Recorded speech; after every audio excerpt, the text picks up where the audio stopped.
Okay. It is 7:02 Mountain Time. So the chair will be calling this meeting to order.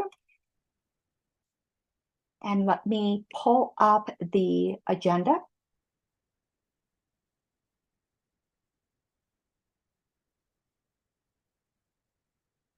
Which should be on the screen. And Madam Secretary, if you could please take attendance.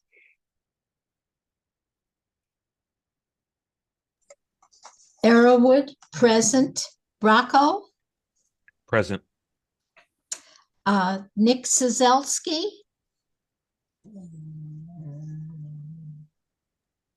Karen I'm Ann? just curious, who's the chair? I am the chair of this committee, Eli. Continue, Madam Secretary. Okay.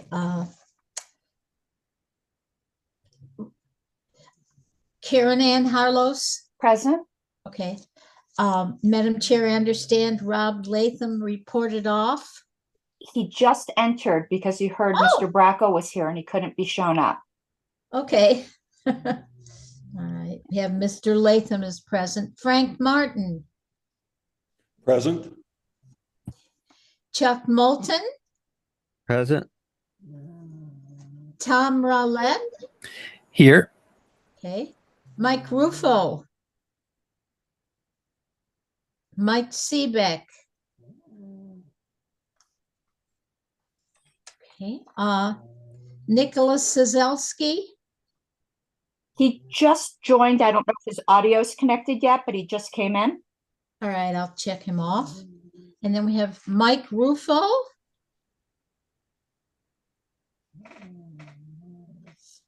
And Mike Seebeck.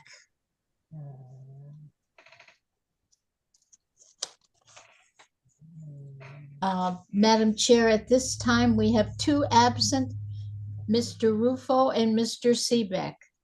And we have one alternate present, David Roberson. I'm here. Okay, perfect. So Mr. Roberson will be sitting in for one of the two absent primary members. I did text, and Mr. Rogers is entering in now too. So Okay. they both will be seated. I texted Mike Ruffo and Mike Seebeck. Mr. Seebeck is texting me back. I'll let you know what he has to say. But in the meantime, it is opportunity for public comment.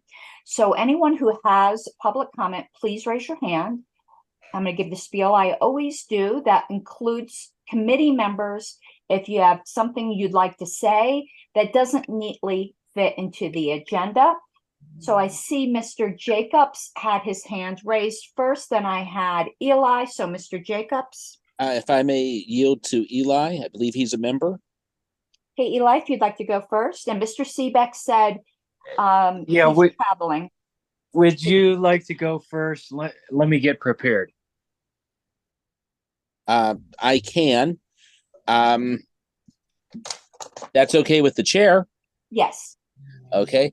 First of all, I wanted to thank Mr. Roulette for forwarding my letter to him to the committee. He did so with my permission, just to be clear.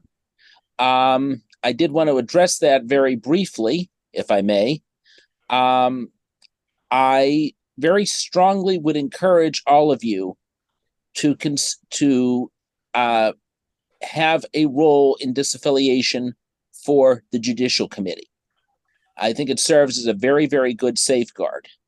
I think many of you know that I've been involved with a number of with a number of, shall we say, state schisms, where one side has called me in or another.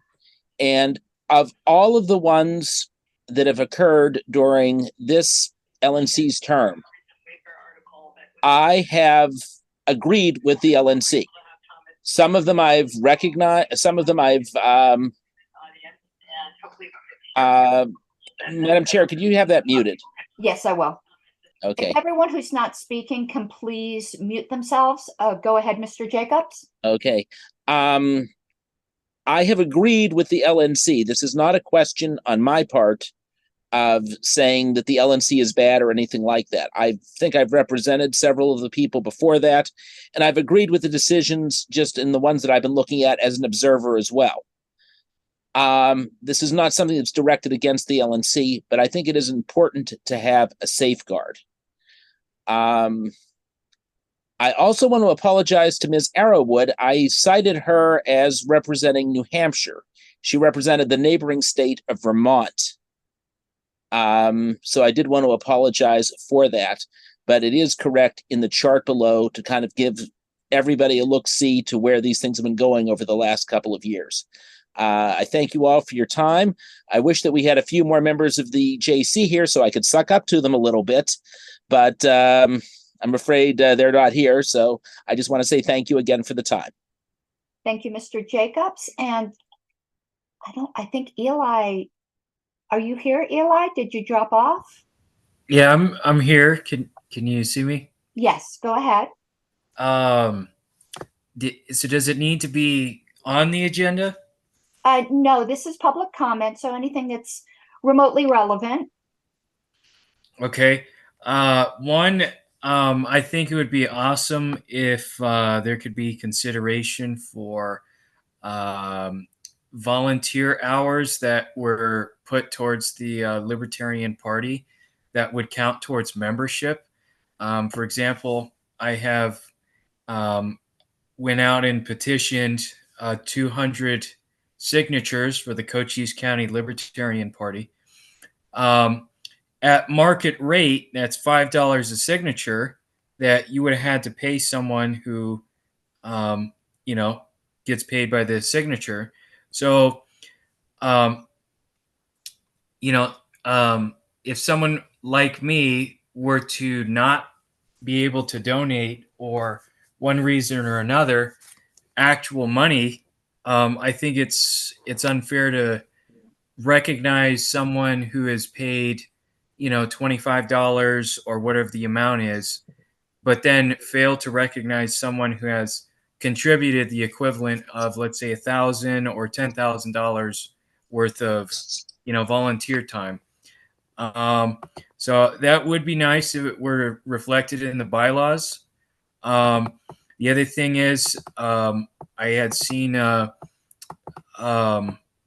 some stuff about affiliation and like how it has to do with the trademark. I'd like to see some safeguards against the abuse of trademark, because there are state laws where if you do things properly, you become a party. And I think it's unfair for one to be affiliated with the LP and that to be compliant with trademark law, but the other one is, felonious theft, because they've followed state law. I think that's pretty unfair for, libertarians to be threatened with prosecution for following state law. Yeah, that's, I guess. And then the other thing I'd like to touch on, so I guess that was number 2. Number 3, I think it'd be interesting if this was more of a joke, but like if the Libertarian Party was like like kind of like a multi-level marketing type of thing where you could actually get paid if you have other people join memberships, and so that we wouldn't have to actually sit there and pay a specific membership go-getter, whatever the word is, fundraising guy, whatever you want to call it. But it could just be anybody at large able to make money getting other people to sign up. And I guess that concludes my comments. Thank you. Thank you, Eli. Mr. Roberson? Yes, thank you, Madam Chair. I would echo Eli's comments as to the use of intellectual property I don't think that there should be any concerns, that there should be any concerns of using any images or otherwise by any affiliates. And I look forward to hearing the rest of the bylaws meetings, excuse me, the rest of the going on this evening. You were very garbled, Mr. Roberson. I think we got the general gist. I am going to give a point of clarification. All affiliates are entitled to use every single trademark or copyright of the party. Who's not is not affiliates, such as a group of Trump supporters in Virginia who then just decided without being affiliated that they were the Libertarian Party of Tidewater.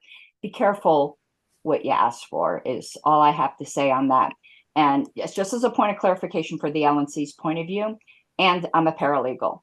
I know in law, trademark is called intellectual property. It is not pure intellectual property. It's not talking about some magic combination of words. Trademark, 90% of the time, about 10% of the time, it is intellectual property.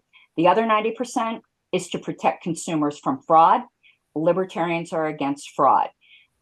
Trademark has to do with false designation of origin and deceiving people as to affiliations and source of products. Libertarians are opposed to fraud. And I'm just making a statement on that because I am the national secretary as well as the chair of the bylaws committee.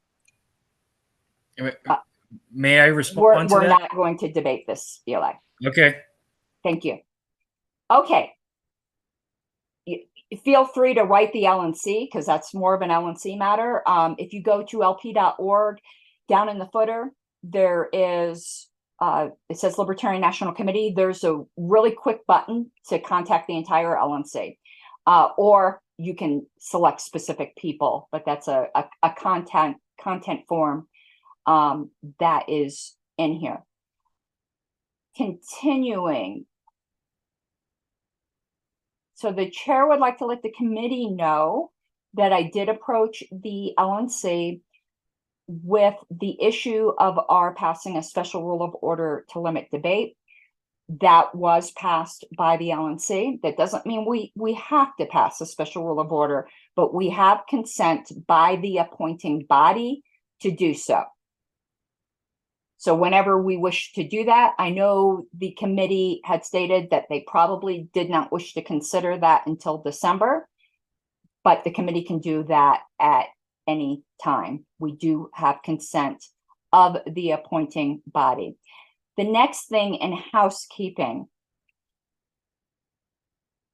actually, I think we discussed timing last time. I'm going to save this for after anyone who wishes to hang around after adjournment to discuss timing again. We did that last time, and I don't want to use valuable committee time on that again. Anyone who wishes to discuss that, we can do that afterwards and have a little bit more news from the Convention Oversight Committee. Madam Secretary had distributed the draft minutes from the November 2nd meeting. Are there any corrections to those minutes to be brought up at this time?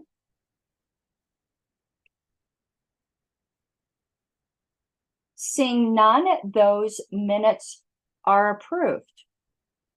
Moving on to agenda item 2, which is amend bylaws article 7.12 with the short title of limit time to appeal LNC decisions. One moment while this is pulled up.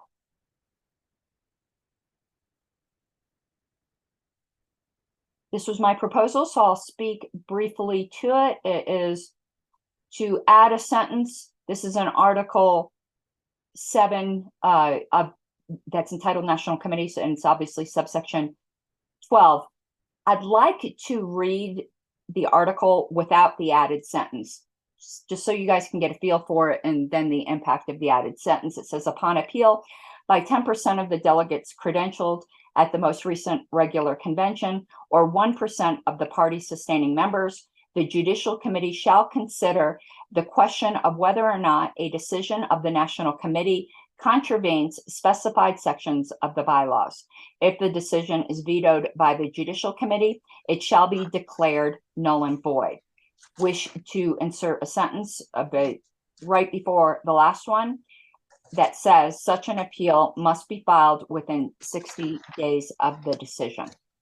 So I'd like to speak to my proposal. These open-ended things do not give any kind of sense of stability.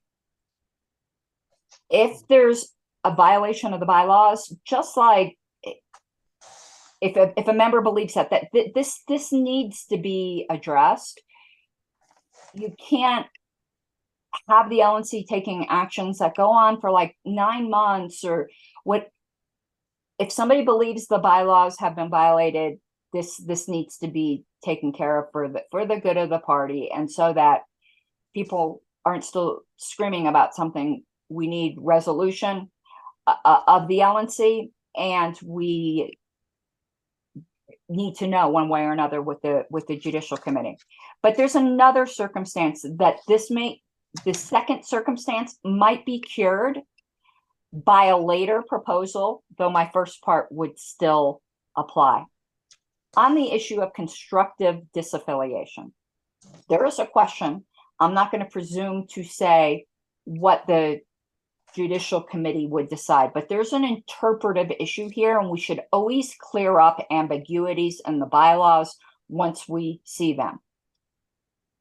In the current issue with Michigan, it was a decision of the LNC that which board was the board of the recognized affiliate.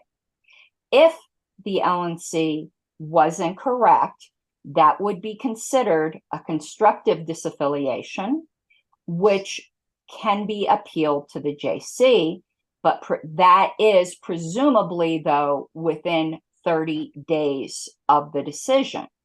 However, that vote falls within two potential categories of appeal, though I don't know whether the JC would agree with me. I think arguably under the bylaws, it could be done as under the disaffiliation provision with 30 days, or under a decision of the LNC, which isn't time limited.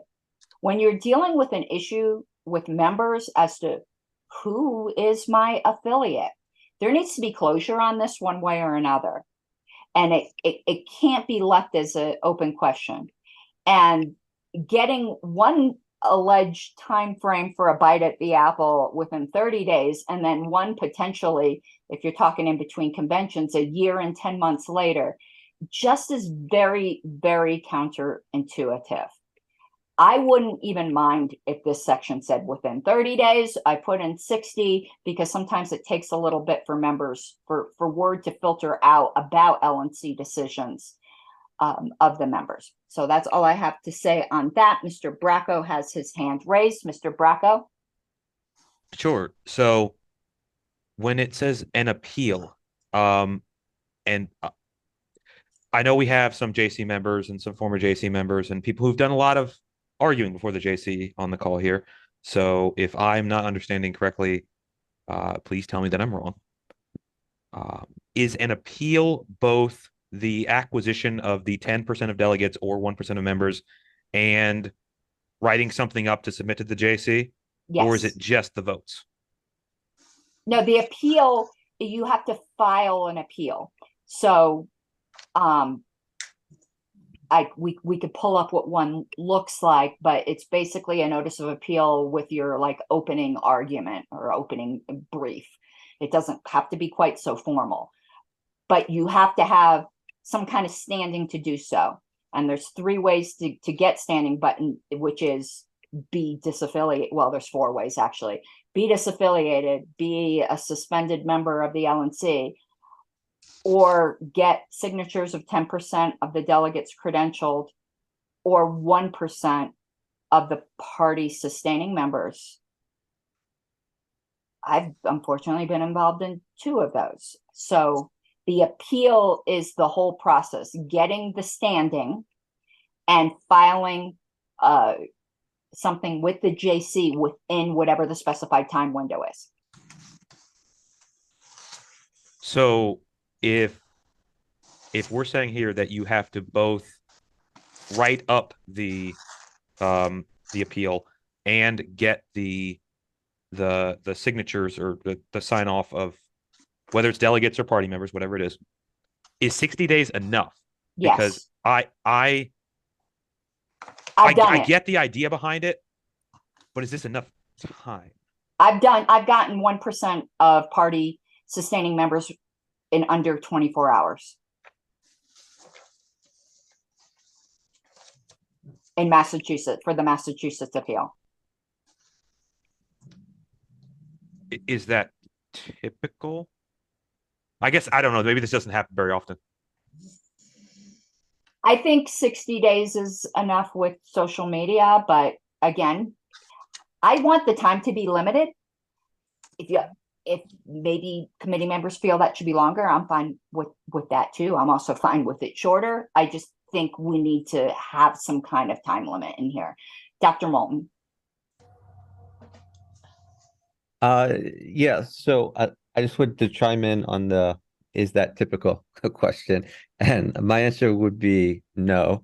That most people could not get that many signatures within 24 hours. I think you were highly unusual, which is to your credit. But I still think 60 days is a reasonable amount. I mean, it may be harder for members who are not as roped into social media, but people who are likely to protest this sort of thing are people who are active and networked anyway. So we processed other appeals.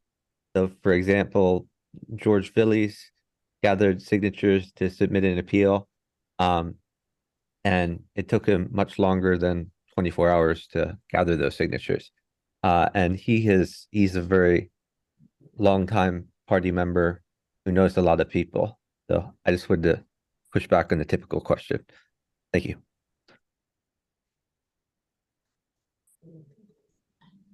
I just wanted to give something to Mr. Bracco as an example.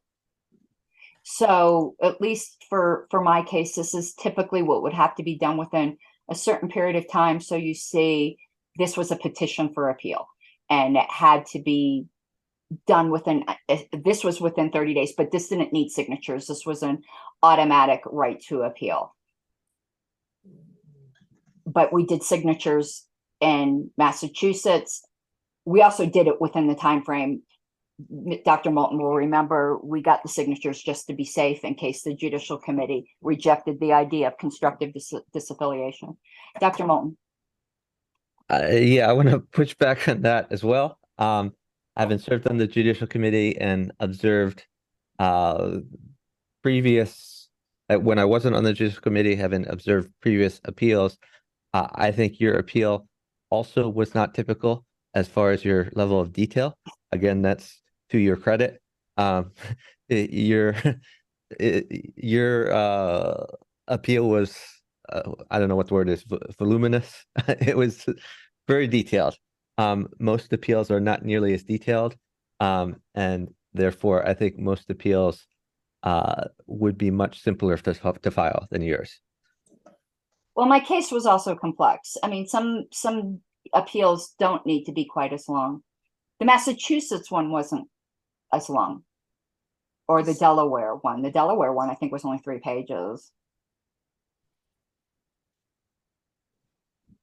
But I just wanted to show Paul an example. Dr. Moulton can answer this better. I think even like an email to the JC saying, I'm appealing, you know, like attaches the signatures, or if there's an automatic right. And because the only thing you really need to do if you're appealing a decision of the LNC, if you notice in the section, you have to specify sections of the bylaws you think they contravened. You can't just say, I disagree with this decision of the LNC. You have to say, I believe the LNC violated section whatever, and I appeal this decision. And I would think the Judicial Committee would probably think that timely, and then they might ask you for a written brief. Yes, exactly.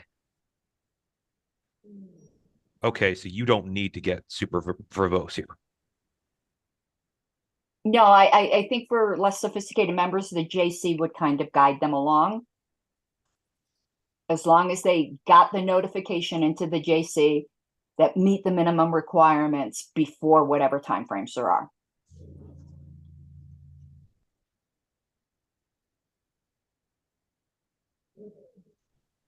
Ms. Arrow, what? Okay, Mr. Bracco? I would like to move to strike the word 60 and replace it with 90.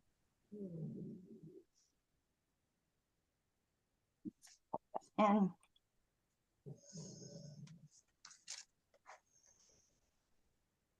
would you like to speak to that?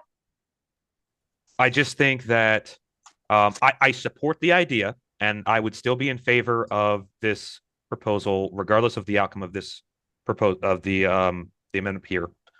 But I think that the point of this proposal, as I understand it, is to prevent abuse by somebody digging something up from a long, long time ago. 90 days is not a long, long time ago. I want to try to be as and perhaps you could go even beyond this, but I don't want to. But I want to give people who might not necessarily have the reach or the notoriety in the party ample time to be able to gather signatures if they need to do so. And I just I know that nothing that the LNC has done recently that I'm aware of has reached this level, but I know that if there is a shocking event when done by a governing board, it can take you some time to kind of get your thoughts together and get a handle on things of how we as members would respond. And I wouldn't want the clock to run out on somebody like that. Thank you, Mr. Bracco.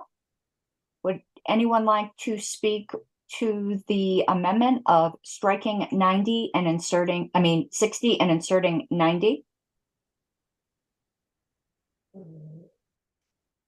Ms. Arrowwood? I don't have anything. I saw your green square light up, so I thought.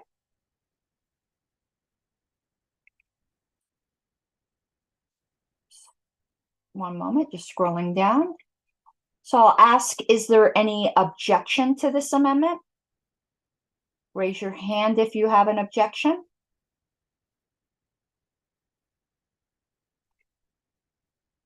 Seeing none, the amendment passes. Let me just get this in here. We're back on the main motion as amended. Anyone like to speak to the motion?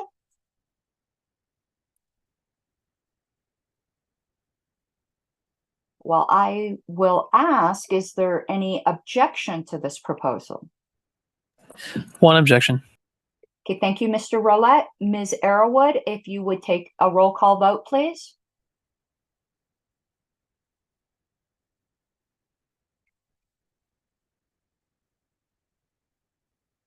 You're on mute if you're talking. Just to be clear, we're voting to strike 60 and insert 90? No, that passed without objection. We're on the Okay. main proposal Oh, the main proposal. as Okay, amended. okay. Arrowwood, I'm going to say yes. Rocco? Yes. Sizelski? Yes. Latham? Yes. Martin? Yes. Moulton? Yes. Okay. Rowlett? Nope. Okay. Mr. Rogers, Dean Rogers? Yes. Okay. And David Roberson. Yes. All right. Madam Chair, at this time, the vote is 8 yes, 1 no. Do you care Will to not be vote? voting.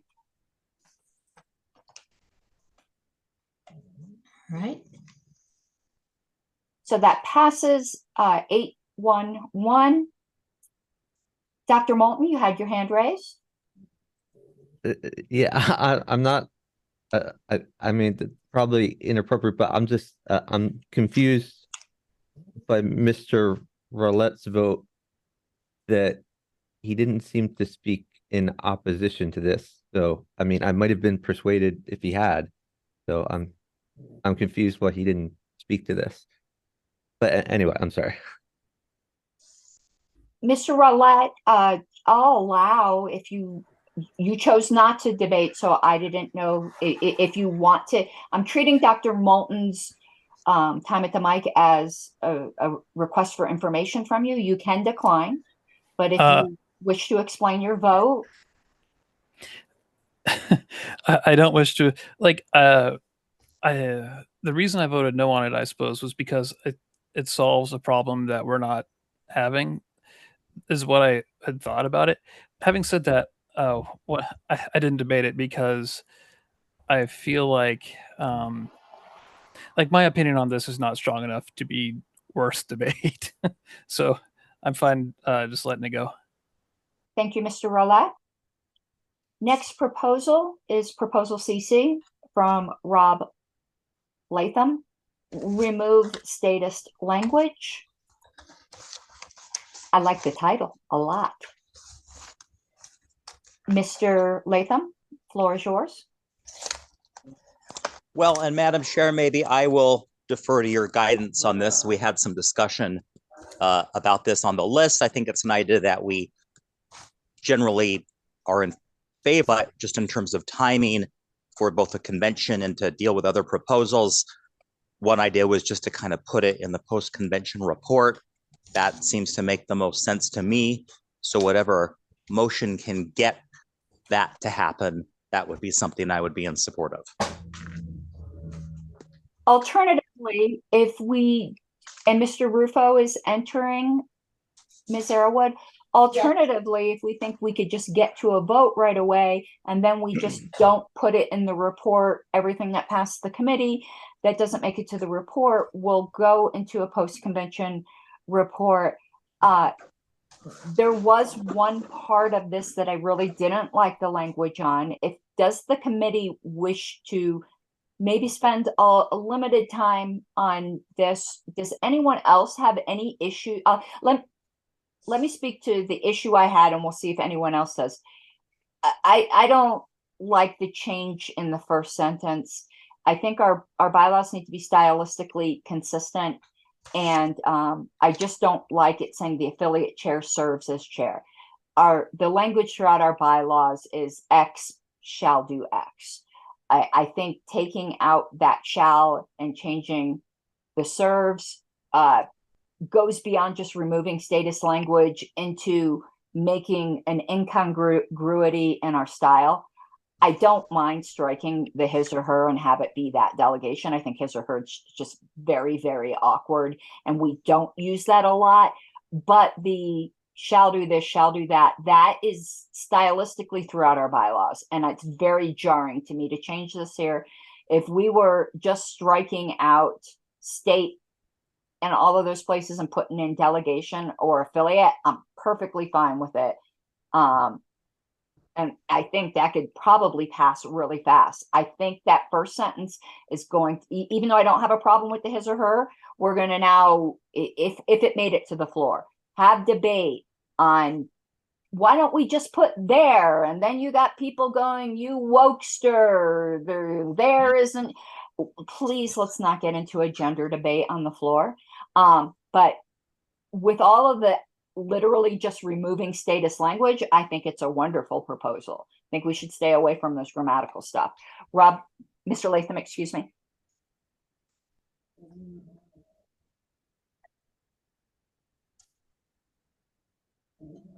You're muted if you think you're talking.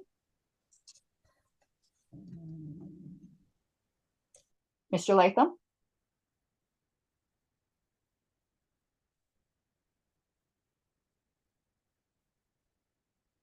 Mr. Latham? I think we lost Mr. Latham.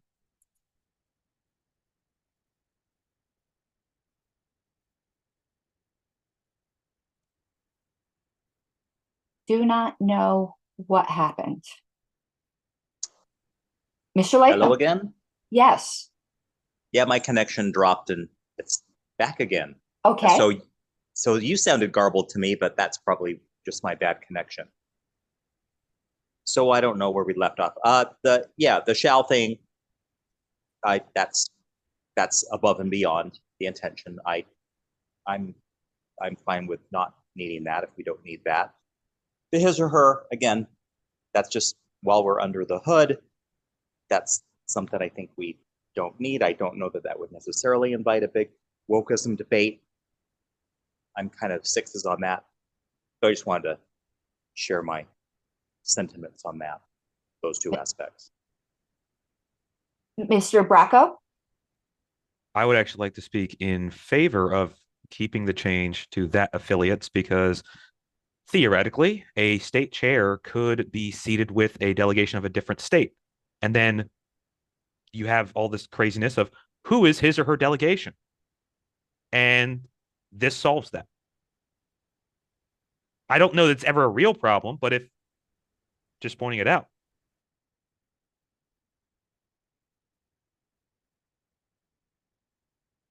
Ms. Arrowwood?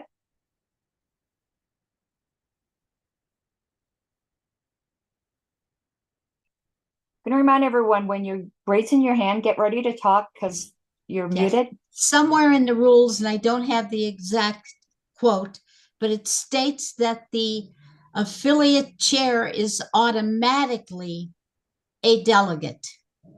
So I No, don't it doesn't. No, Ms. Arrowwood, it does not. Okay, well, maybe that's just in the state that I'm in, but it requires the chair to be a delegate. Yes, it's very common. Colorado does not have that, for instance. All right.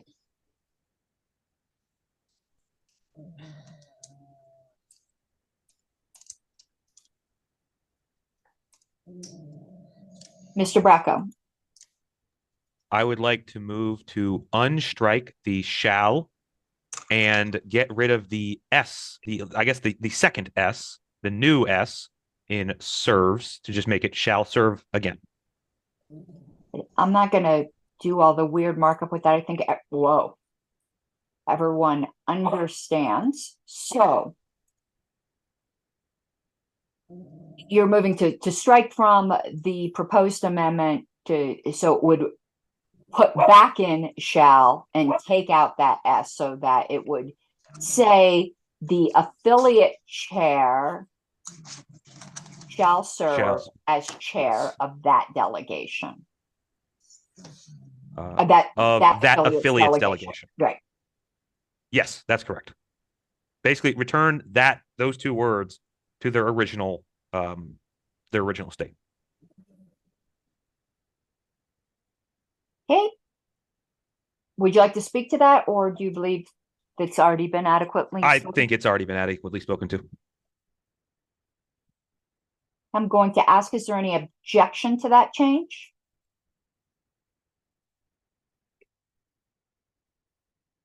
Okay, seeing none, I will get that here.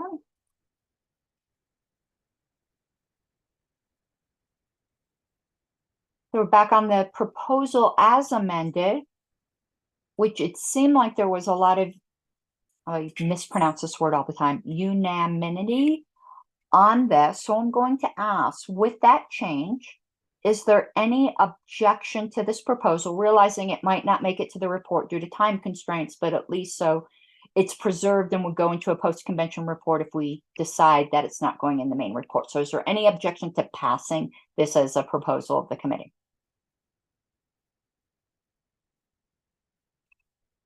Hearing none, that passes. Let me just put this here. So this is without, whoops.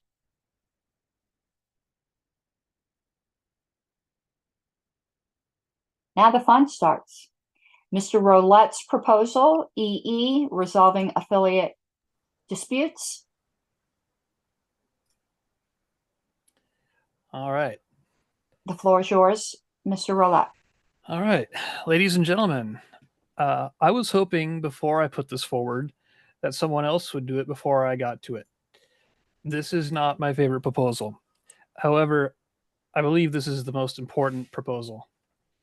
In the year 2016, I began putting together a list of every political party that has ever existed in the United States. And I noticed during that project how many political parties there were, mostly of the socialist and communist bent. And I researched the history and I saw that they were all tiny little splinters. Being tiny and always fighting with each other, they were never able to get very successful, and those that were able to be somewhat successful weren't able to hold on to that success for very long. When I was putting that list together, I thought there must be something about libertarians that we only had one entry on the list. Maybe we had more common sense or a better character of practicality, which had made us stick together as one political party for, at that point, 45 years. But the same diseases, the same infighting, which split the communists and socialists into 1,000 pieces and made them irrelevant right when they really could have had major electoral success 100 years ago, affects us today too. This is a proposal to stop our splintering. This is a proposal to help set broken bones straight. You can ask, how? The central issue at the core of most of the splits is, who is the legitimate leadership of this affiliate? Maybe a different question, though similar, is, legitimate or not, which group of people will be will the national party recognize as its affiliate? Having a uniform way of answering at least one of those questions will, I hope, make it clear to everyone in a state where a leadership dispute is happening how that leadership dispute will be resolved. The opinions I have on how that dispute resolution ought to go are not strongly held. The details or mechanics of how the resolution happens aren't that important to me. What the role of the Judicial Committee ought to be, the timelines that these things follow, how much weight the LNC should give to various factors of legitimacy, all of those are things that can be adjusted to your heart's content. Another thing we can talk about is whether the region rep of the affected affiliate should be required to recuse himself from voting on any dispute. I only have two strong opinions about this. The first strong opinion is that we should pass some bylaw proposal out of this committee. Even though it is not my favorite topic, I am convinced that if we do this and nothing else, our bylaw committee will have been a success.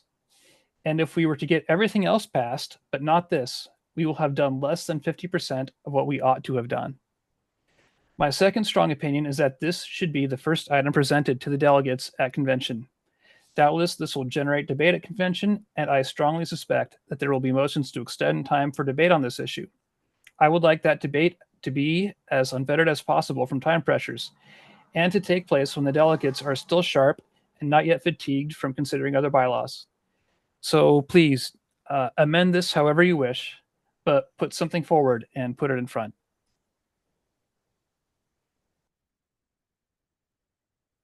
Thank you, Mr. Roulette. People get in line. I had my hand raised, so I'm going to speak to this. I'm very torn because I do think implicitly there already is a process in place that's been the way it's been since in every single dispute. The LNC already has a duty to only recognize one state level affiliate. But let's just look at the language. There's some things I don't like about it. We have no business getting involved in who's the membership of a state affiliate. So this group here, groups claim to be the membership. No, that is up to the affiliate. That is not our business. We are not getting involved in that. Leadership, what does that mean? In Texas, where there's 60 people on the board, like, I know the last time this proposal had come up, they talked about I think it was last term, and it was still very awkward.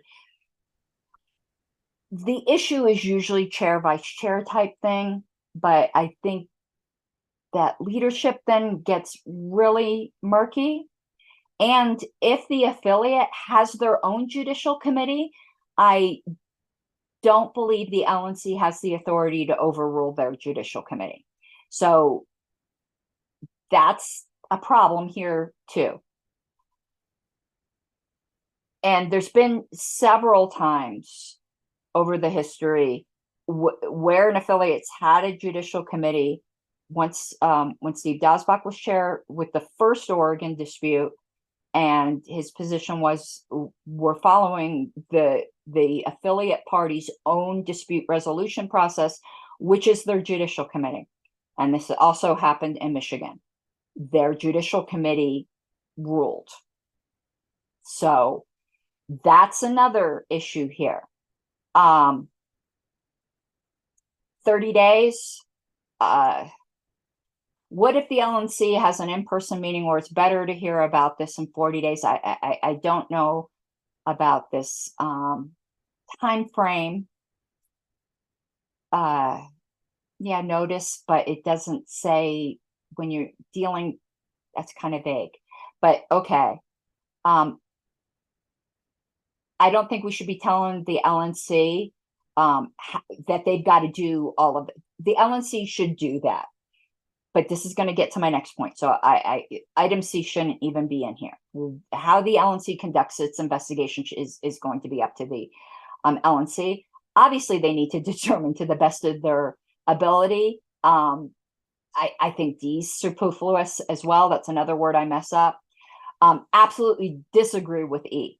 Every decision of the LNC in something like this, because it would in fact be a constructive disaffiliation if they get it wrong, should be appealable to the judicial committee. That is a no-go for me. I mean, that's a deal killer right there.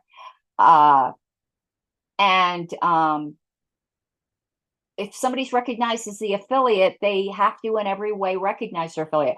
So I think about half of this is unnecessary, and one of them makes it fatal, which is E.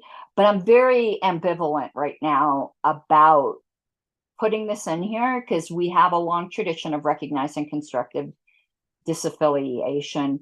But I see your point too, Mr. Roulette, but I don't like the wording of a lot of this. Dr. Moulton was next, then Mr. Sozelski. Yeah, so I'll try to be brief.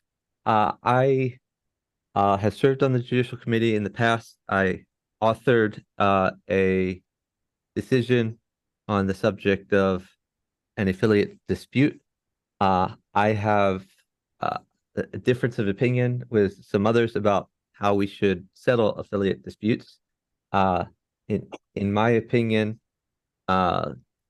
we ought to set guidelines that are non-political and make it fairly straightforward to solve affiliate disputes, and have rules of the game so we don't rush to judgment, make it a political football.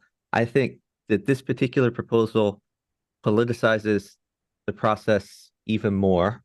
I think it centralizes control even more, and I think that it will lead to more affiliate disputes as a faction tries to take over an affiliate. If they also happen to be the faction who thinks that they can get votes to support them, or if they don't currently think that the LNC will become another political football, just as the JC has in the past, to elect people to that body to make certain decisions, to recognize a certain group in an affiliate. These are all things that I predicted in my JC opinion, and I think have come to pass. So I think this is the wrong approach. I do recognize that even though I was on the majority on that particular judicial committee, that I'm probably in the minority on this bylaws committee and maybe in the party as a whole at this point. So I'm not gonna try to ram down my particular view of how I think this should be figured out to you all, because or to the convention, because I don't think my way is gonna prevail. But I will be voting against this proposal, and I it's not like an existential threat to the party or anything like that, but I do worry that we're moving in the wrong direction by making things more centralized, more political, and more factional. Thank you. Thank you, Dr. Moulton. Mr. Sazelsky. Yeah, I think one of the biggest things that I see here as an issue on this proposal is in the event that two or more groups claim to be the membership or leadership of an affiliate.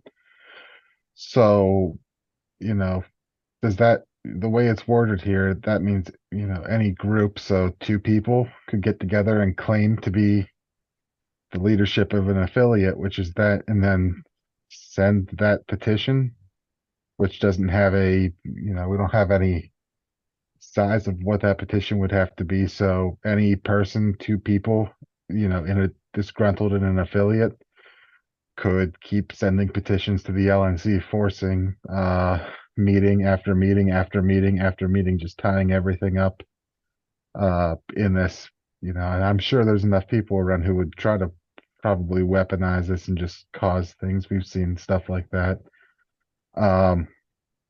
So I think that, to get into the mechanics of this, there would have to be some sort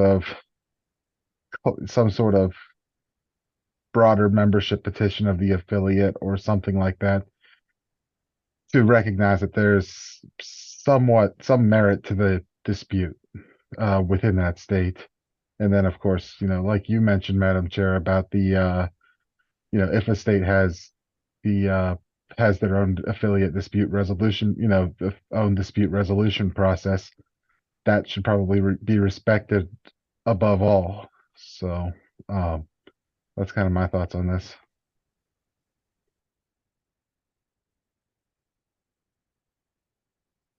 Okay, I was going to try to do a substitute on the fly, but I'm not so sure that's wise. I'm more convinced than not convinced that we should have something, though I have serious reservations, but it needs to be a lot simpler.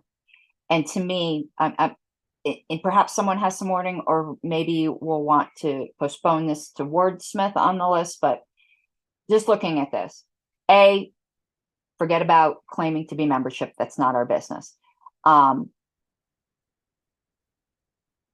Leadership, I do think that needs to be defined a little bit better, because I do think Dr. Moulton, and I forgot who else said this, is correct. Someone's going to lose an election at convention, and then if they think the LNC's on their side, that this is just going to weaponize the LNC. So I have no problem with the LNC making a decision, but framework for that decision so that there are grounds for appeal needs to be placed in here. It just says which has the best legitimate claim. Well, on what grounds? It should be using the affiliates party's own rules and the national party bylaws, and some kind of caveat in there that if they have their own judicial committee that's already made a determination, that the LNC is going to respect that determination. And it has to be appealable to the JC, but I think this can be boiled down to like 4 sentences and doesn't need a list, but I don't think I can rewrite this on the fly. I'd like to see a much simpler proposal get proposed. Mr. Rufo, who hasn't spoken, then Mr. Roulette. I just kind of reading through it and listening to everybody talk. I kind of feel we're approaching the concern or the problem, if you will, in the wrong light. The issue is there's affiliate disputes. Why are there affiliate disputes?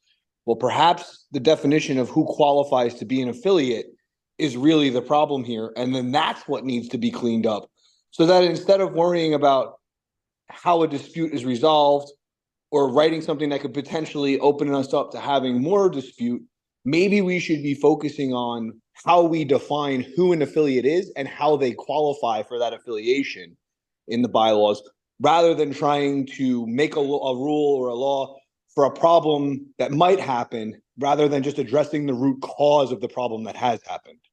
I just an idea to throw out for everybody. Y'all are way better at wordsmithing this stuff than me. I know I don't contribute to language often on this, but I think perhaps we're maybe approaching the issue from the wrong angle. Mr. Rolla? I'm fine with all of the amendments people have brought up so far. For Dr. Moulton, I'm even fine with scrapping this entire thing and going in a completely different direction, as long as we put forward something. What we've got going on now is kind of like how the British tend to deal with things by building up a tradition and, hey, we've always done it that way, as opposed to having it in statute, and my theory is that people will try to schism less often if they see what's going to happen if it does. I could be totally wrong about that. And if there's some other proposal that deals with that reduces schisms without even touching affiliate disputes, hey, I'm for that instead. But this, I think we do need to have a procedure put forward, and I don't care really what it is or how it's done. Mr. Willett, this is what I suggest, and I'll see if you agree and if the committee agrees. I think something simpler needs to be workshopped on the list. Doesn't mean it's going to pass, but this language isn't going to pass, I think, reading the room. But it seems like there is enough appetite to at least have something that maybe addresses the concerns raised. There was some really good language that Ms. Matson wrote in the Delaware decision. I know Dr. Moulton disagrees, in which she talked about on what basis the JC should be making its decision. She's a very good writer. I would like to go back and look at that decision and perhaps lift her language about the basis upon which a decision is made. So it's not the LNC's just, again, to try to depoliticize it by making it about their bylaws, their rules, the National Party bylaws, and then to have a JC review of it, and it gives the JC a record on appeal. To just say the best legitimate claim, I mean, an LNC could go, well, I think this group is a group of Nazis and they don't have a legitimate claim to the word libertarian, and we're just going to start getting into craziness. There needs to be something really objective that's based upon member rights into the rules and not personalities. So if you don't object, firstly, and then we can ask the rest of the committee, I'd like a shot at rewriting this for next meeting. I very much welcome that. Because I have some ideas now that I've talked it through. I'm making a note to myself. Is there any objection to the committee to postpone this for wordsmithing on the email list, with it being on the next agenda? We can decide at the end of the meeting if we're mid in another proposal, whether we want to finish that other proposal and go to this one, or go to this one right away, but it will be at the top of the agenda one way or another. I will work on language over the weekend. Is that acceptable to the committee? Mr. Bracco? Just to clarify, this is a motion to table until the November 30th meeting? Postpone? Okay, apologies. Yes. Ms. Arrowood, your green square, okay, I think there was background noise. So is there any objection to the motion to postpone?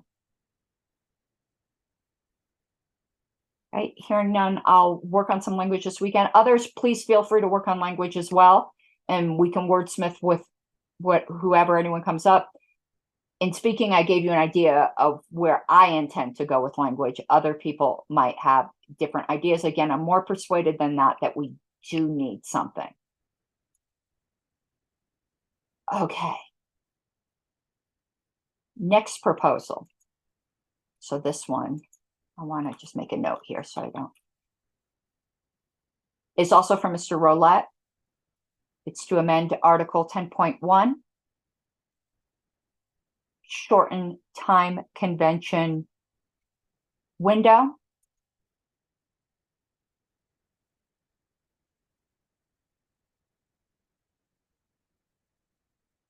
Mr. Roulette, the floor is yours. All right. I didn't think we were going to get this far tonight, and I've actually had a very slight change of heart about this myself. When we get in there, I'd like to change the word June to July. But the basic gist of this is that essentially every presidential candidate that I've heard talk about this has said that we choose our presidential candidates far too late in the process, and that the basically August screws them over. And I actually think, if I were choosing one date, that every convention will happen on this day of this year. And granted, we don't want to do that. Granted that we want to give them more flexibility. But if there was one ideal day to have the convention or weekend, it would be the weekend before the 4th of July. I've looked at the primary windows for the various states. That gets all the primaries done with, and that's where you hit the sweetest spot. But yeah, given that every presidential candidate I've ever heard talk about this has said that we do this too late, I think that we got to knock August out, and having it go as early as July of the previous year seems kind of nuts to me. So I believe that we should change this up so that we are having a convention every even numbered year between March and July.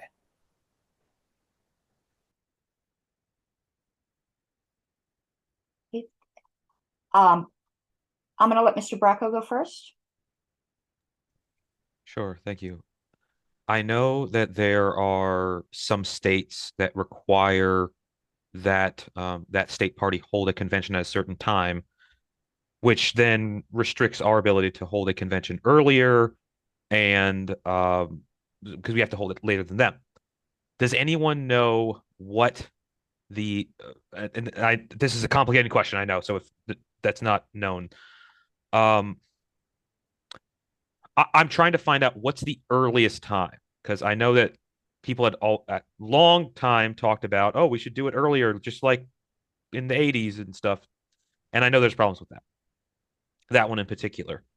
But I don't want to put a handicap on the convention committee or the LNC. I guess this is an LNC decision. If we wanted to do in, say, February. And I don't know if February sort of meets those requirements, but my intention would be to change this from March to earlier if it's feasible for us to do earlier. Yeah, I'm going to speak to this. I'm not in favor of changing anything here. I don't think we know it enough.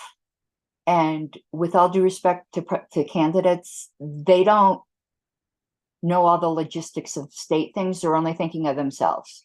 Whereas the bylaws have to take into consideration our affiliates, not just our candidates.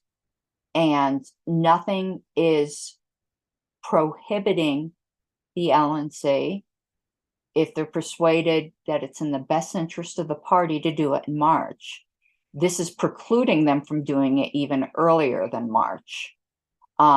And I'd rather, I don't know the history of this, but what I'm guessing the history of this is when we switched from doing them on odd number years, that they wanted to put enough flexibility in the bylaws that if there was some kind of weird Supreme Court decision that came out or whatever, that we wouldn't be stuck, because you can't change the bylaws except for every 2 years. So they wanted to give enough flexibility in here that if some crazy crap happened in law, that the LNC would be able to accommodate it and we not be in a death struggle with our bylaws. I think narrowing it down like this is a terrible idea, that we need to leave that flexibility to the LNC because the state sucks.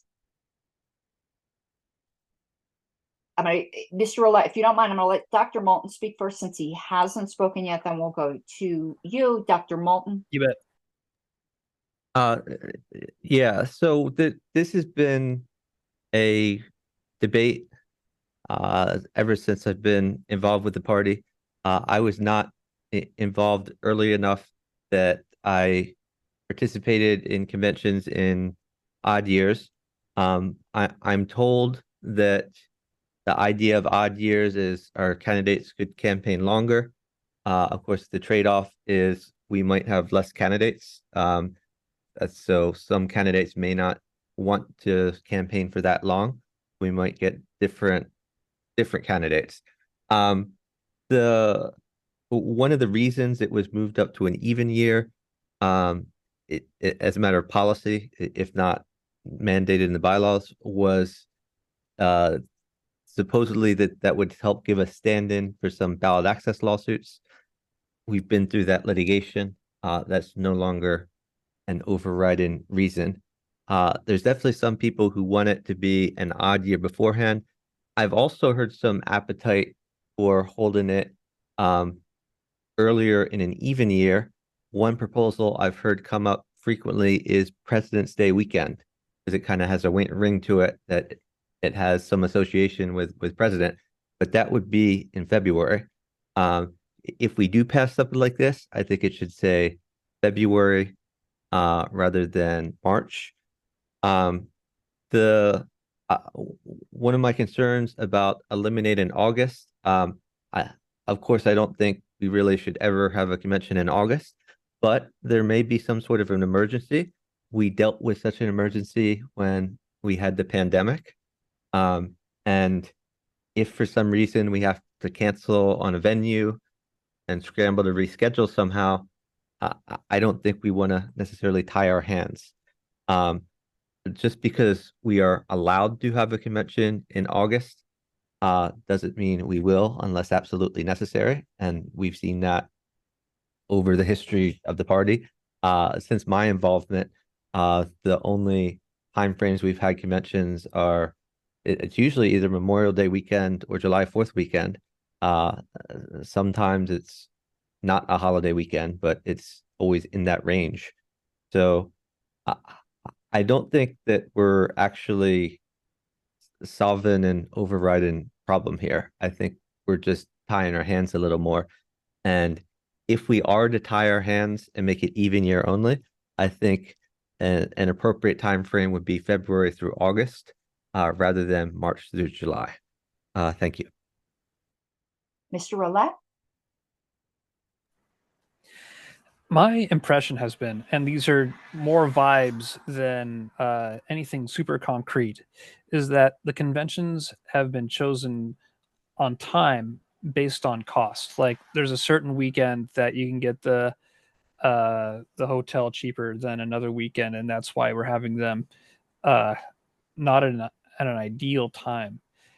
And my response to that is the reason that I put this proposal out is because I want the presidential candidate, the presidential candidate's campaign to matter more than the cost of the convention to the party, if that makes sense. The reason I chose March through July, there's this weekend, and it's usually in March, called, and it's not a weekend, it's Tuesday. It's called Super Tuesday.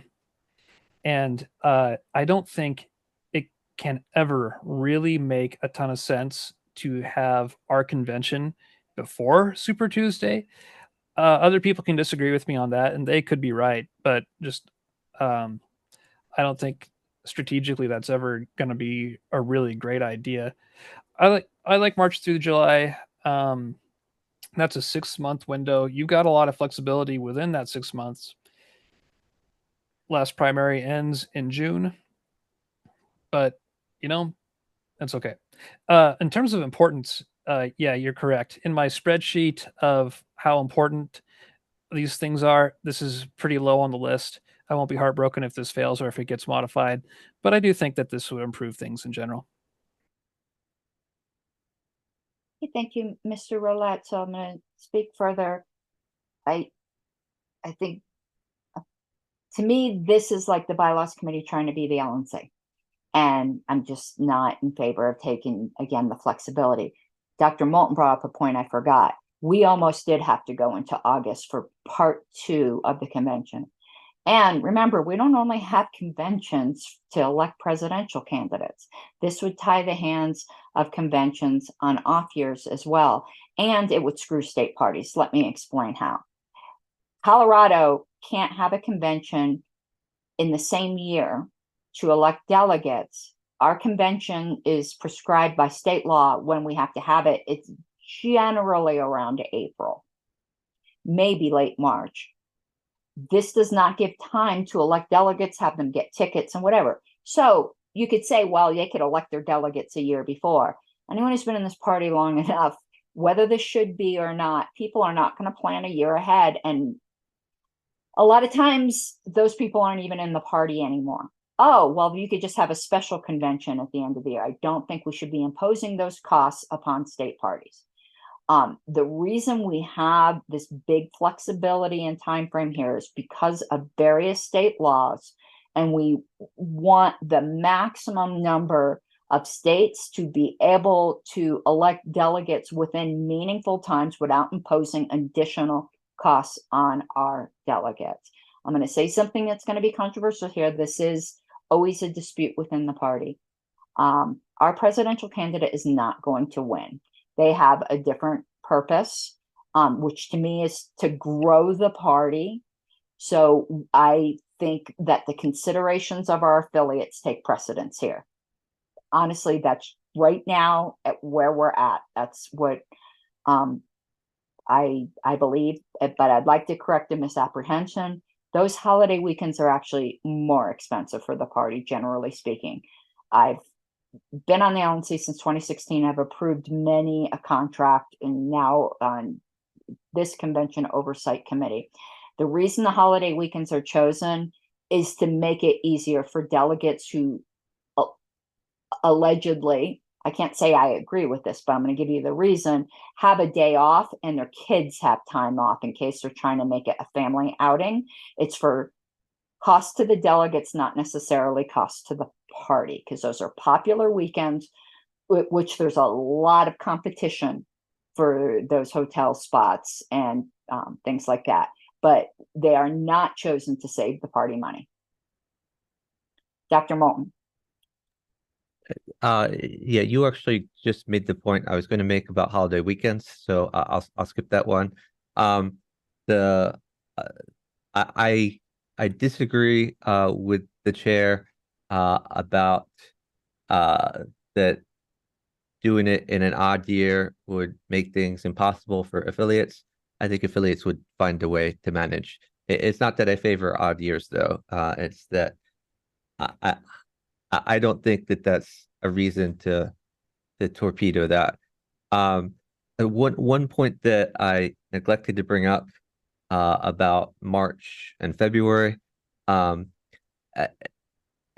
So the idea of holding our convention on President's Day weekend, I could get behind that, apart from one problem, which is weather.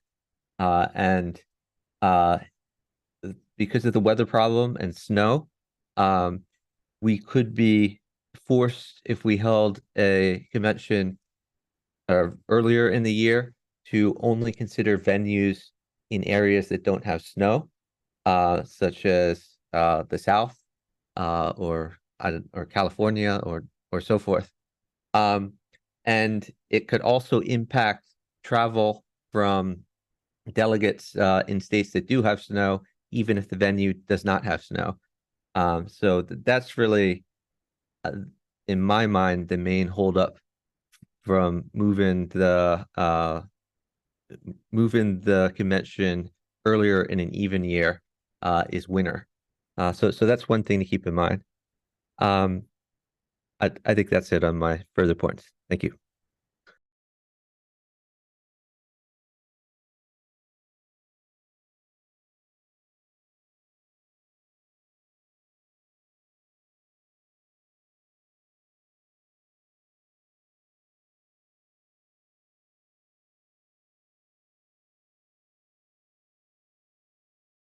Okay, sorry, I'm having issues with my Zoom controls where I have to keep hitting stop share to get them back. I'll stick a share back up if, you know, when and if we need to see it again. Dr. Moulton made a great point. Because Colorado, our state law requires us to have it like the end of March or in April, we are always sweating the weather issue. Last convention, no one on the on the other side of the western slope could come to our convention because all the passes closed. And that would be the case if someone was going from the western slope to Denver airport. March and April, I know people who don't live in snowy areas always tend to think for some reason like December, January are the worst weather years. We have our worst weather in Colorado in March and April, which it's that heavy, wet, nasty snow. So Dr. Moulton had a really good point. If we were having conventions and even if we had his proposal February, March, April, and it was in Colorado, there's a really good chance that DIA would get closed down on days that people were planning to travel. All right, anyone further on this proposal? And Dr. Moulton, did you wish to make those amendments that you were speaking of in the event it passes, or are you reading the room and think it's not going to pass? I wanted to give you the opportunity. I don't think this is going to pass. I guess I'll make the amendment anyway because it's pretty brief. I move that we change the word March to February, and that we change the word July to August. I'll not do the really fancy markup because I think we see what it is. Let me get this on the screen. I can't see your screen share. Yeah, no, I'm getting it back up. I'm having Zoom problems. Okay, so it is to strike March, strike July, and insert instead February and August.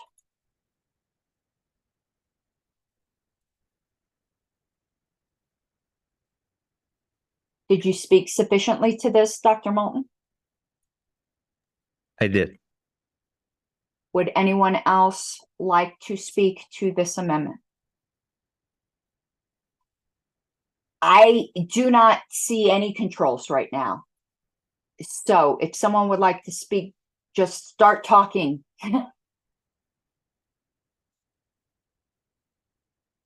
Nobody's got their hand raised. Okay, thank you. Is there any objection to the amendment?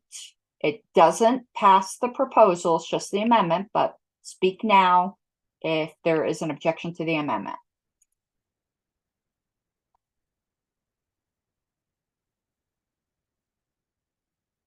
Okay, seeing none. Mr. Bracco, is there any way you can handle the screen sharing? I cannot share the meeting and share screens right now. It's just impossible. Sure. I don't Or know that I have anyone else, permissions but to do so. I know you've done it before, which is why I'm asking you.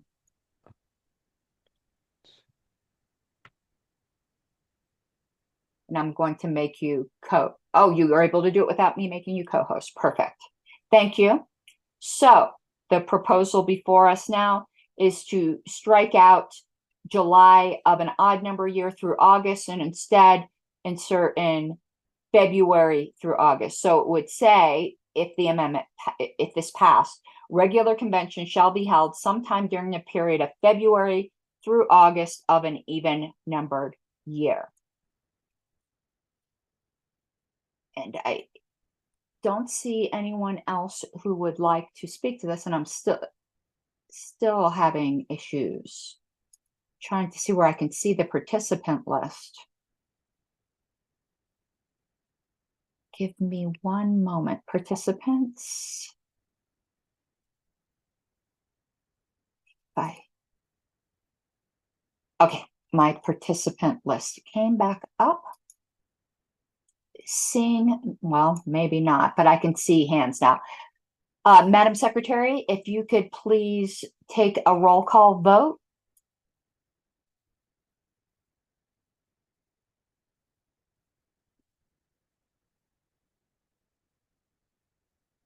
If you're speaking, you're unmuted. All right. Arrowwood, I'm going to say no. Bracco, No. Szalski, No. Latham. I'll come back to him. He's traveling. Frank Martin, No.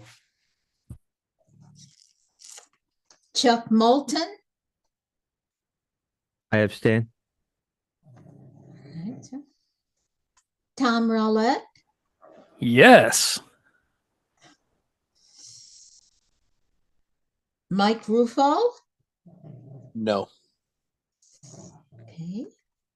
And I have Roberson sitting in for Seebeck. Mr. Roberson? Yes. All right. Rob Latham? Is Rob Latham here? All right. Does Dean Rogers want to step up on this vote? Yes. All right, Dean Rogers is yes. Okay.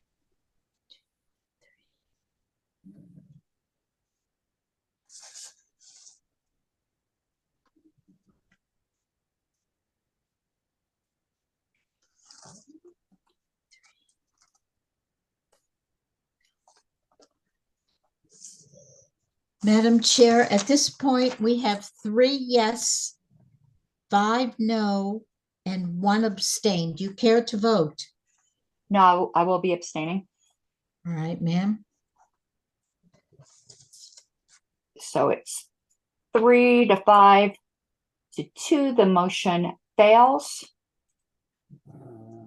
Moving to the next, which is also from Mr. Roulette, which is to limit minority reports. Once Mr. Bracco has that on the screen, it's on the screen now. Mr. Roulette, the floor is yours. All right.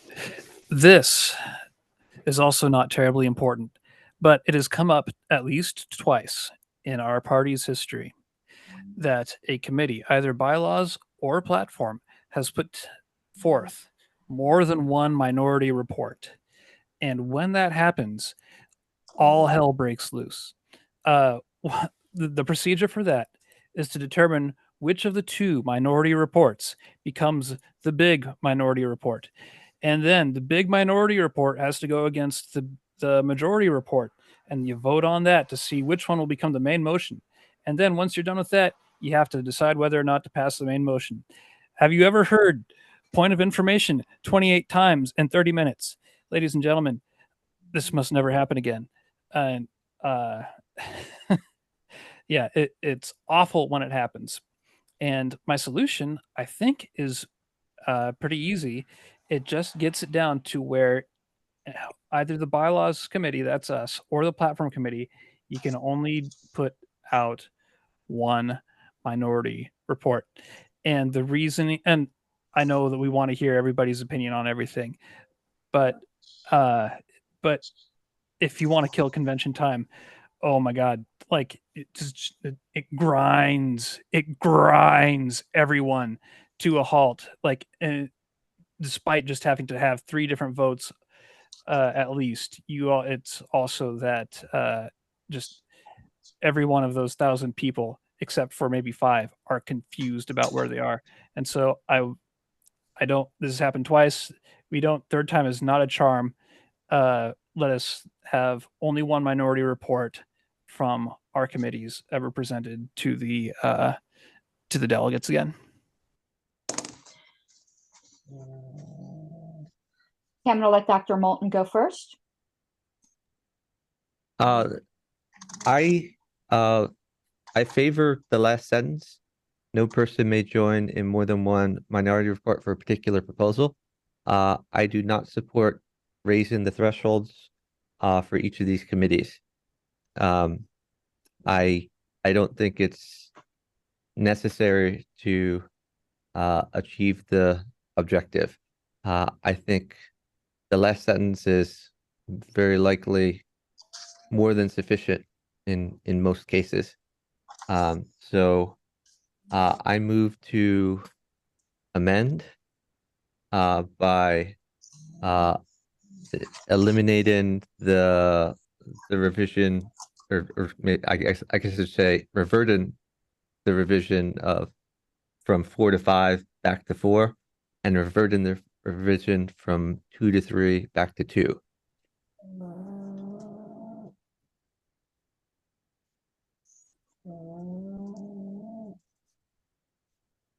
One moment. So it's basically striking the strike. So now we're speaking on the amendment. I had some things to talk about.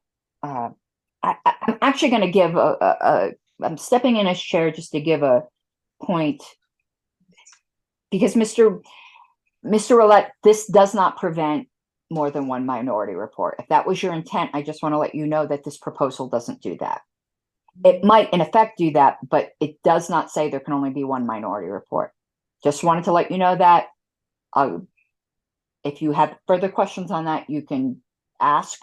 Otherwise, I just wanted the committee to be clear that in my judgment, this does not prevent more than one minority report, but we're on the amendment right now. We can get to that last sentence when we dispose of the amendment. I'd like to speak against the amendment. I actually am in favor of raising the threshold on both of these. The purpose of committees is to hear the considered judgment of the majority of the committee. I do believe in minority rights, but I think it needs to be a higher threshold. A significant minority under Roberts is a minority of at least a third. These minorities are 20%. So getting it up to 25% is better.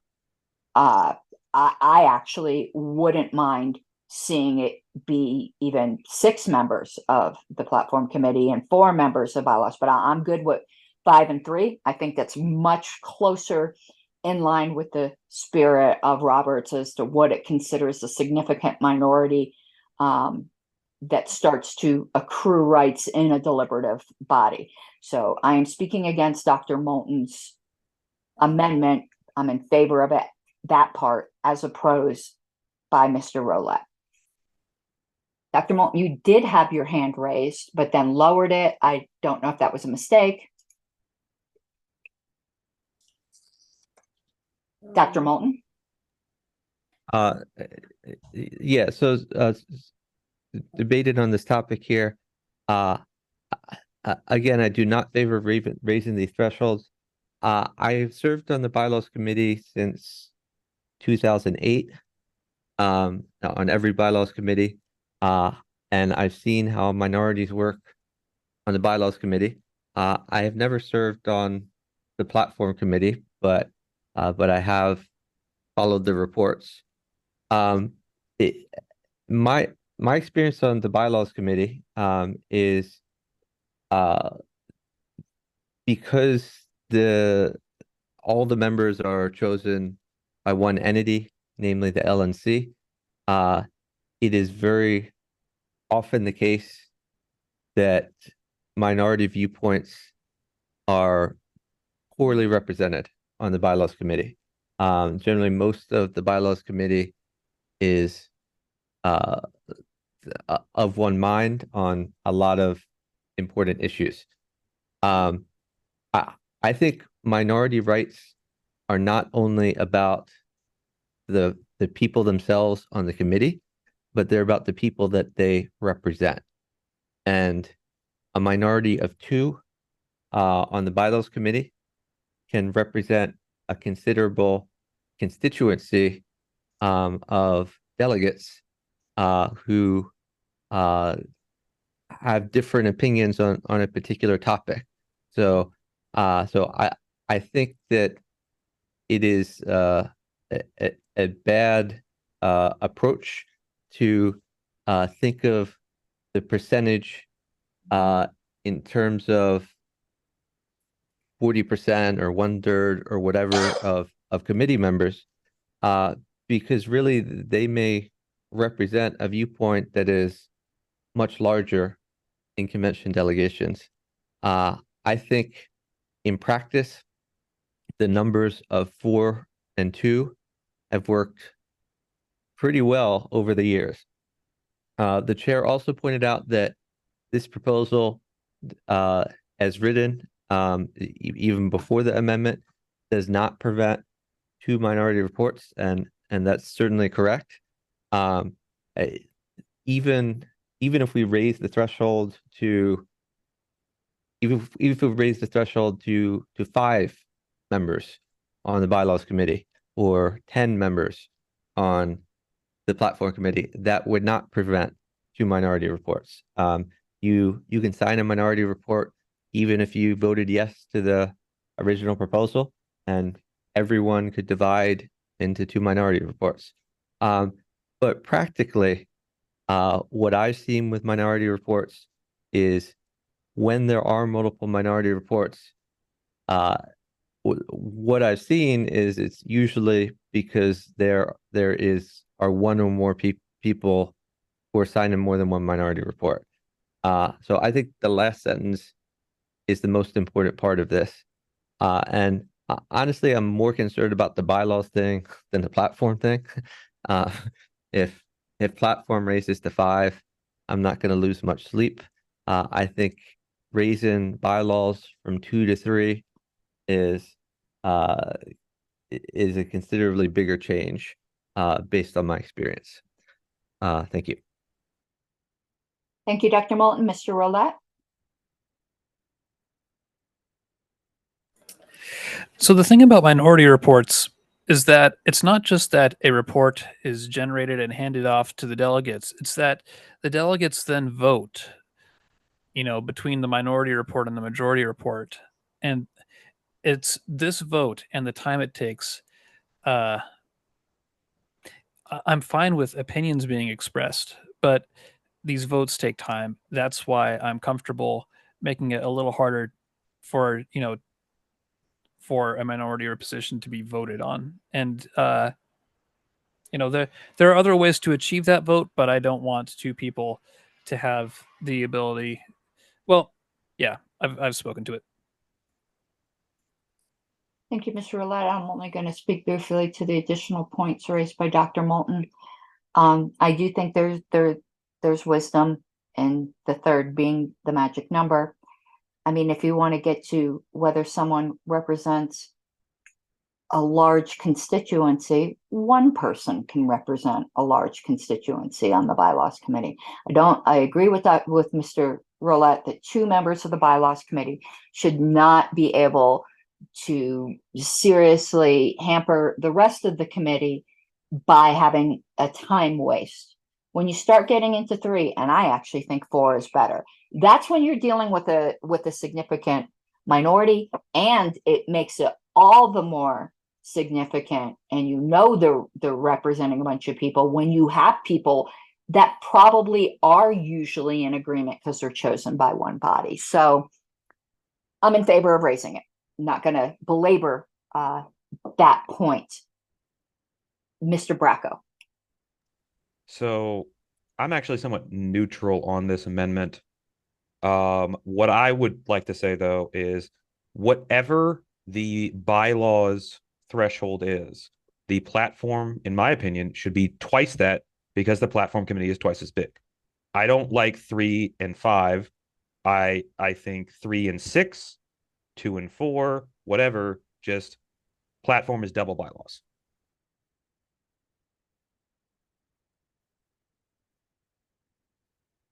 Are you moving to, I no, I'm not moving to do anything. It's just speaking to that. okay?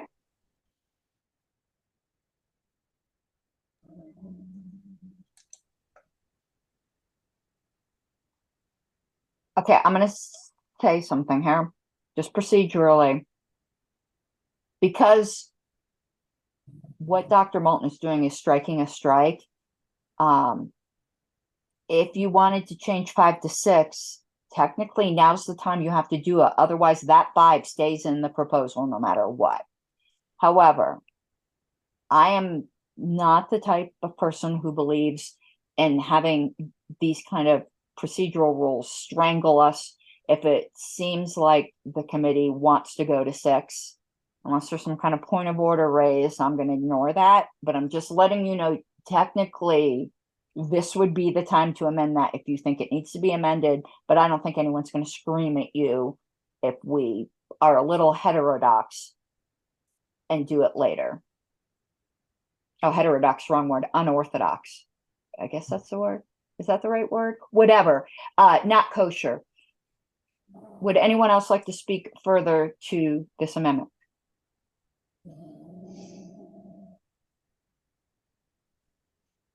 Okay, I know there are disputes. So what we are voting on is striking the strike so that the original language of 4 would remain and 2 would remain. A yes vote would strike the strike and leave the original thresholds. A no vote would keep Mr. Roulette's amendment intact of making it 5 and 3. Ms. Arrowood, if you would proceed to a roll call vote.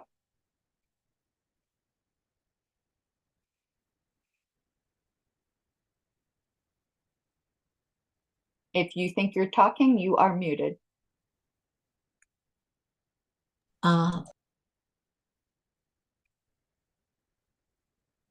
You're muted again, Ms. Arrowood.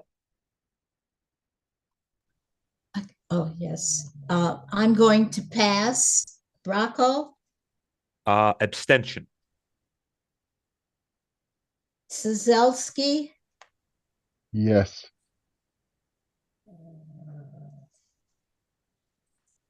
Mr. Latham, Rob Latham, I'll come back to him.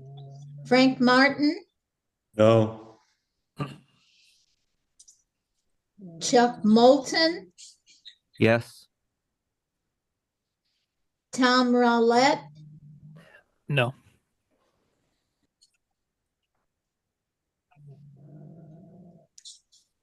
is Mike Rufo here?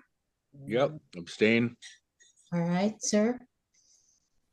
And Mr. Roberson? No. No. Okay, I'm gonna go back. I'm going to abstain.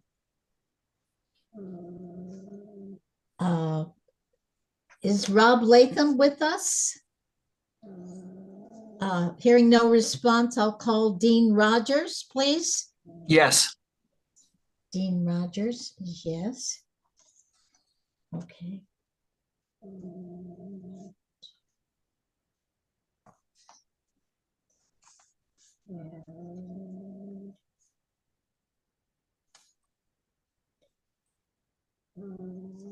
Madam Chair, at this point, we have 3 yes, 3 no, and 3 abstain. Do you care to vote?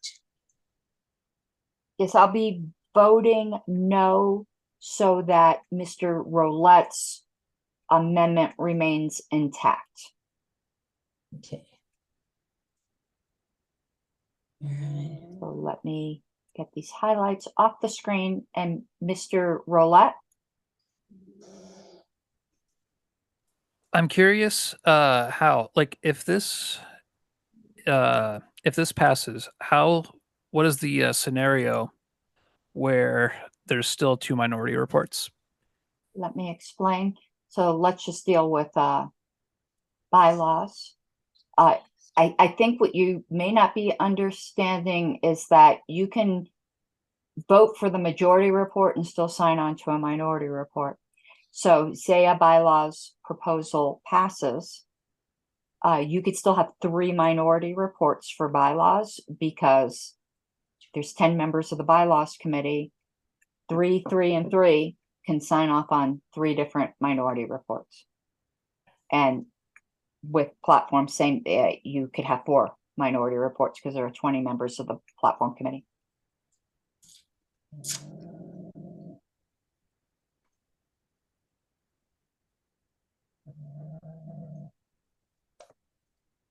Mr. Bracco. Yes, I would like to be unorthodox and move to strike 5 and replace with 6.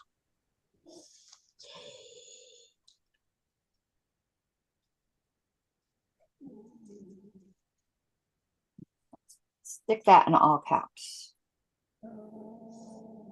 Would you like to speak to that further? Well, I guess I'm partially repeating myself, but the platform committee is 20 voting members. The bylaws committee is 10 voting members. Whatever the ratio is, I think that ratio should be consistent between the 2 committees in terms of a percentage of the committee. So if 3 of 10 and 6 of 20. So that's my thinking.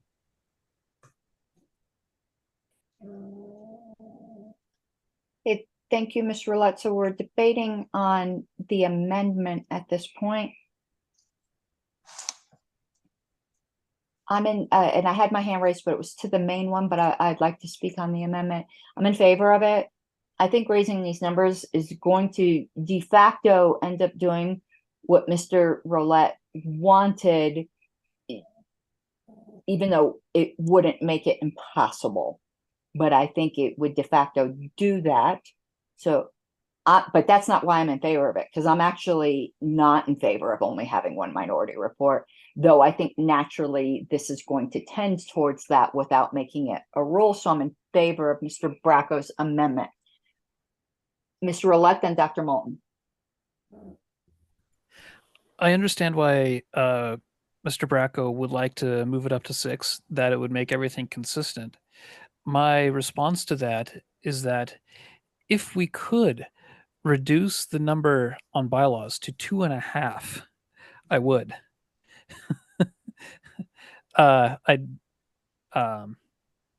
numbers ought not to line up to be beautiful with each other. They should achieve a purpose. And the purpose it achieves of having 5 instead of 6 is that you can get a significant, like if 5 people on platform agree that something else should be heard, I think that's fine. But I just don't want 2 different groups to force us into, triple overtime. Dr. Moulton? Since my amendment failed, I will be voting against the proposal. So it turned a good proposal into a bad proposal. Since I'm against the proposal, I will be supporting this amendment to change it from 5 to 6, because I think that will make it even less palatable to the delegates and less likely that this will pass. So I would encourage everyone to vote yes to this amendment. Thank you, Dr. Moulton. Would anyone else like to speak to this amendment?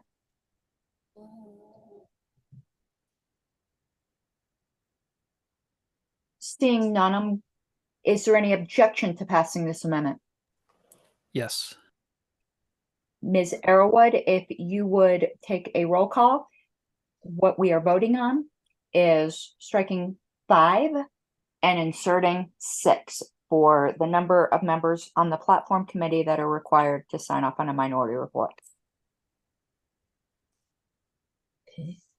Arrowwood, I'm going to say yes. Bracco, Yes. Sizelski, No. is Mr. Latham connected? All right, I'll come back. Frank Martin, Yes. Chuck Moulton, Yes. Tom Rowlett, Nope.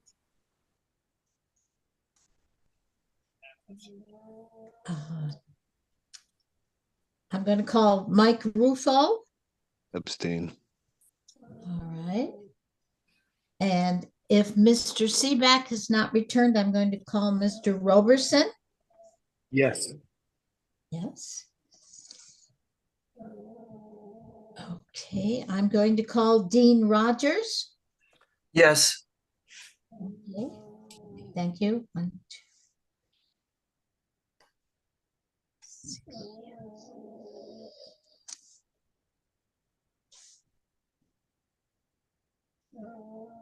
Madam Chair, at this point, we have 6 yes, 2 no, and 1 abstain.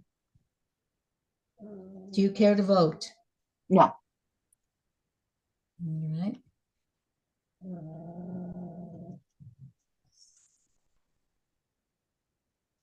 All right.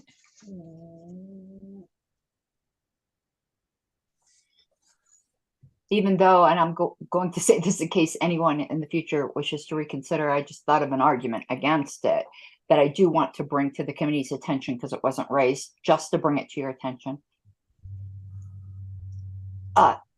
Platform, because it's appointed by different bodies, there are states in which they don't appoint somebody or their appointees never show up.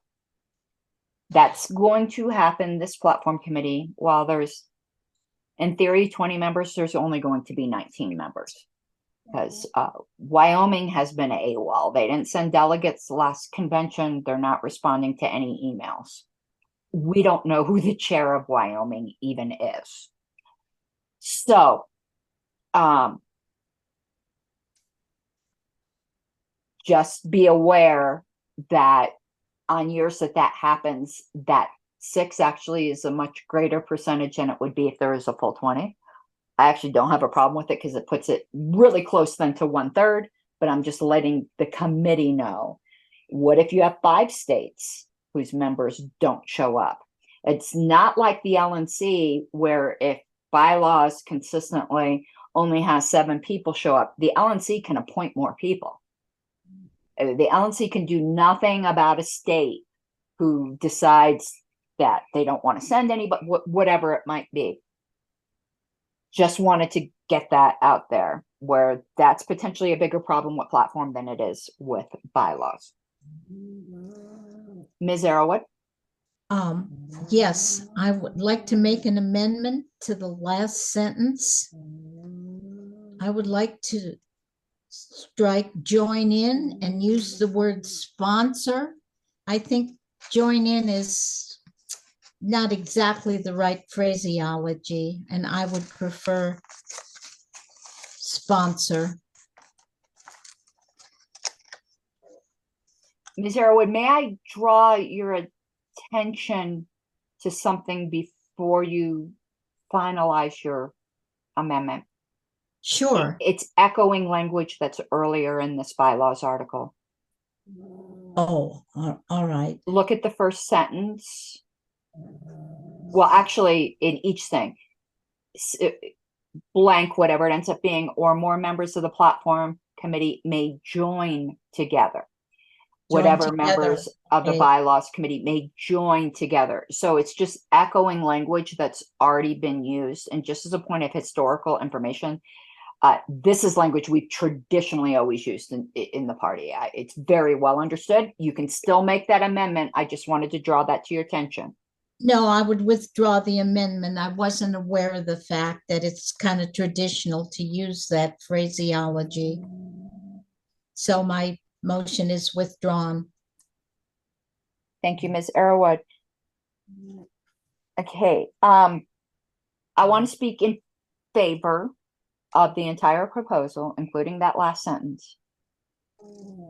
But I want to speak kind of against the intent of the original sponsor. I do think naturally this is going to result in it being rare that there's more than one minority report.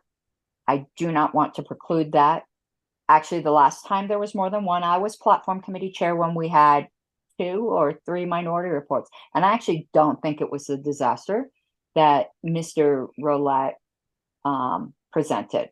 I think there was some confusion in the beginning. Then I think Mr. Sarwark handled it masterfully. Now, of course, I will say unabashedly, even though I have my disagreements with Mr. Sarwark, he's the best convention chair I've ever seen. I do believe Richard Brown shares that opinion. But I think future chairs can handle it as well. And I think this will make them rare. But if you get this with this higher number, and you have these numbers to have more than one minority report, there's a significant enough disagreement that it's worth spending the time. I do think it was a bit too easy before. Now with the threshold being raised, I'm even much more comfortable that in the circumstance that there is more than one, it's really important that there be more than one because it's going to be difficult to do. So I'm in favor of this proposal, but not the intent behind it, even though it doesn't accomplish that intent. Ms. Arrowood, you still have your hand raised. Oh, sorry. We're coming towards end of time. We've got 5 more minutes and maybe we can pass or not pass this proposal. Would anyone else like to speak to this proposal?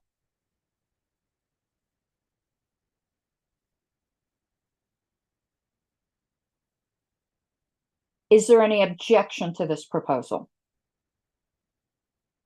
Yes. Thank you, Dr. Moulton. Ms. Arrowood, if you would take a roll call vote, what the committee is voting on is the language is seen on the screen, which is the striking of 4 and inserting 6. Insert bylaws here.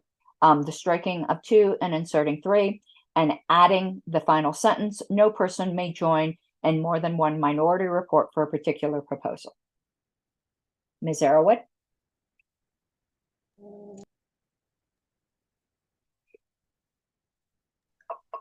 Arrowwood, I'm going to say yes. Bracco, Yes. Sazelsky, Yes.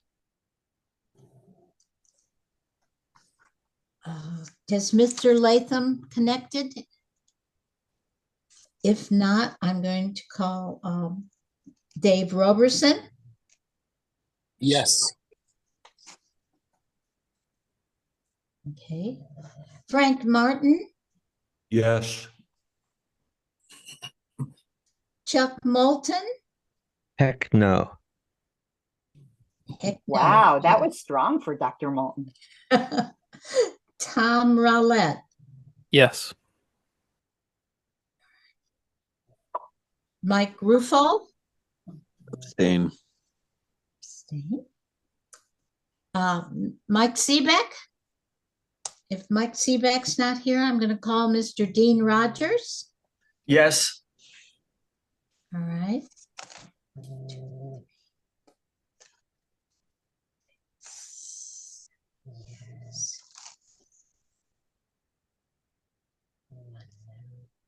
Madam Chair, at this point, we have 7 yes, 1 no, and 1 abstain. Do you care to vote? Give me those numbers again, please. 7 yes, 1 no, and 1 abstain. Are we oh, no, that's correct. That as of tonight. I will not be voting, so that's 2 abstains. All right. Okay, that proposal passes. And I do not believe we will have time, but we can read it to get to the next proposal. But let's look at it in case people in the last few minutes. I had a question there that's highlighted for Mr. Roulette. is this duplicative with QQ? A different one got labeled QQ, and then I noticed there was still a QQ in the drive. I thought we got that fixed. Maybe I think not. so. So this is it, this thing. Yes, I believe so. Okay, just wanted to make sure. So what, Mr. Roulette, did you want to at least just explain your proposal so people would have time to look at it? And if anyone wanted to extend time because they think we would pass it, that's up to them. But if you would like to speak to it. Sure. You know, this is another one. I'm not even sure.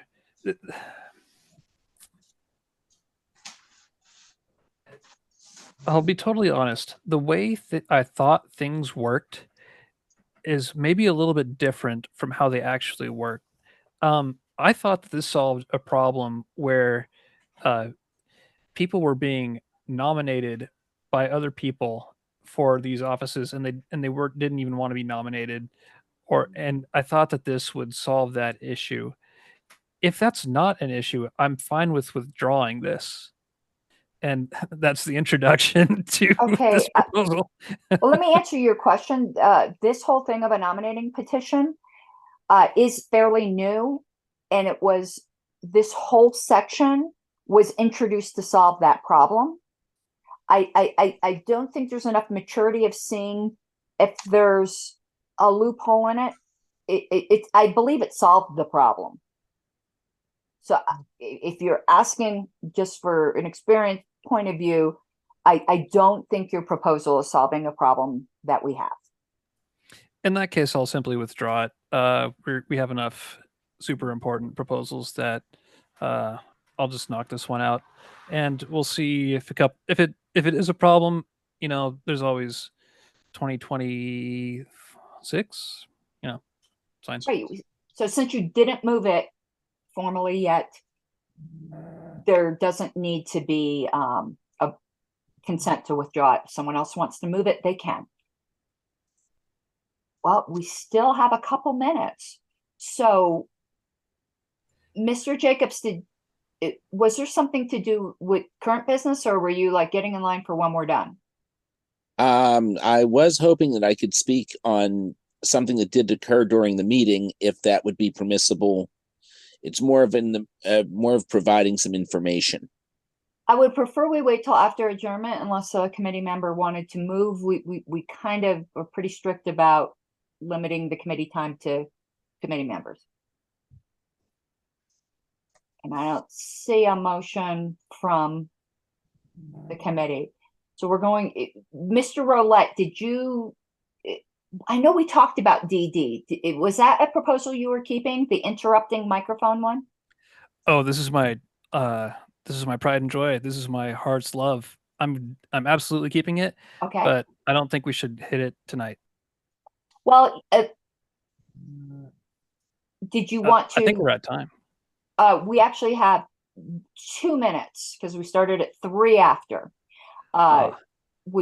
Did you want to say anything about it at this point, or you want to wait till just next meeting? I think I'd prefer to wait till Okay. the next meeting. Okie Which dokie. proposal are we discussing now? I'm sorry, I missed it. Well, we were the one we're on now is DD, but Okay. Mr. Roulette wants to reserve any comments till next meeting. So our next Okay, no meeting problem. is November 30th. And with that, we are adjourned at 9:01 Mountain